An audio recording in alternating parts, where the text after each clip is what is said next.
সীতাকুণ্ডের জঙ্গল সলিমপুর নামটাই যেন আতঙ্কের প্রতিচ্ছবি।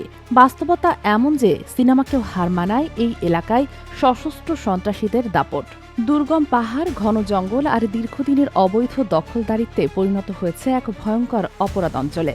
সোমবার সন্ধ্যায় এই জঙ্গলে অস্ত্র উদ্ধার অভিযানে গিয়ে প্রাণ হারান র্যাব ৭-এর উপসহকারী পরিচালক মোতালেব হোসেন ভূঁইয়া। অভিযানের সময় সন্ত্রাসীদের অতর্কিত হামলায় গুলিবিদ্ধ হয়ে ঘটনাস্থলে নিহত হন তিনি। আহত হন আরও ৩ র্যাব সদস্য, যাদের চট্টগ্রাম মেডিকেল কলেজ হাসপাতালে চিকিৎসা দেওয়া হচ্ছে। পুলিশ ও র্যাব সূত্রে জানায়, পাহাড়ের উঁচু জায়গায় অবস্থান নেওয়া সন্ত্রাসীরা হঠাৎ করে র্যাব সদস্যদের ওপর গুলি চালায়। এক পর্যায়ে পুরো এলাকা রণক্ষেত্রে পরিণত হয়। হামলার সময় কয়েকজন র্যাব সদস্যকে ছিনিয়ে নেওয়ার ঘটনাও ঘটে বলে জানা গেছে। সীতাকুণ্ডে অবস্থিত হলেও জঙ্গল সলিমপুর কার্যত চট্টগ্রাম নগরের একেবারে কাছেই।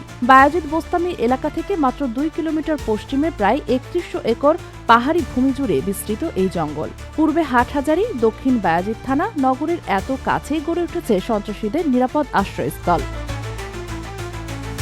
দুর্গম ভূপ্রকৃতি ও অবৈধ বসতির সুযোগ নিয়ে ৪ দশকের বেশি সময় ধরে এখানে চলছে পাহাড় কাটা, প্লট বাণিজ্য ও দখলদারিত্ব। এই অবৈধ কার্যক্রম টিকিয়ে রাখতেই গড়ে উঠেছে সশস্ত্র সন্ত্রাসী বাহিনী। এলাকায় ঢুকতে স্থানীয়দের জন্য রয়েছে আলাদা পরিচয়পত্র। সেই পরিচয় ছাড়া বাইরের কেউ, এমনকি আইনশৃঙ্খলা বাহিনী বা প্রশাসনের কর্মকর্তারাও প্রবেশ করতে গেলে হামলার শিকার হচ্ছেন। ২০২৪ সালের ৫ আগস্ট দেশের রাজনৈতিক প্রেক্ষাপট বদলের পর এলাকাটির নিয়ন্ত্রণ নিয়ে নতুন করে শুরু হয় সংঘর্ষ ও খুনোখুনি। সম্প্রতি আধিপত্য বিস্তারকে কেন্দ্র করে সন্ত্রাসীদের ২ পক্ষের গোলাগুলিতে একজন নিহত হন। ঘটনার পরদিন প্রতিবেদন করতে গেলে হামলার শিকার হন ২ সাংবাদিক। জঙ্গল সলিমপুরে আইনশৃঙ্খলা বাহিনীর উপর হামলার ঘটনা নতুন নয়।